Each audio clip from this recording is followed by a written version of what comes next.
संत ज्ञानेश्वर आणि संत तुकोबरायांच्या पालखी सोहळ्याचं पंढरपूर तालुक्यात आगमन झालंय।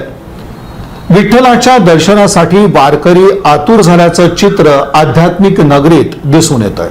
संत ज्ञानेश्वर आणि संत तुकाराम महाराजांचे पालखी सोहळे पंढरपूर तालुक्यात प्रवेश करत आहेत।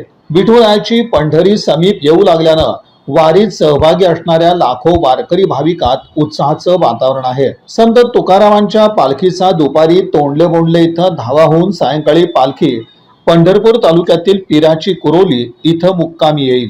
तर माऊलींच्या पालखी सोहळ्यात ठाकूरबुवांची समाधी इथं तिसरं गोल रिंगण झालं। त्यानंतर दुपारी पंढरपूर तालुक्यातील वाडी कुरोली येथील टप्पा इथं माऊली आणि सोपानदेव यांच्या बंधुभेट सोहळा होईल। त्यानंतर भंडीशेगाव इथं पालखी मुक्कामी येईल। दरम्यान पालख्या पंढरपूर तालुक्यात प्रवेश करत असल्यानं वैष्णवांमध्ये उत्साहाचं वातावरण असून पंढरीतील भाविकांची गर्दीही 2 लाखांवर गेली असून विठ्ठल नामाच्या गजरानं पंढरपूर नगरी दुमदुमून जात आहे। दर्शन रांग गोपाळपुरातील 16 नंबर शेड पर्यंत गेली असून दर्शनासाठी 12 ते 14 तास लागत आहेत। आषाढीचा सोहळा आता 3 दिवसांवर असल्यानं प्रशासनही यात्रेसाठी सज्ज झालंय।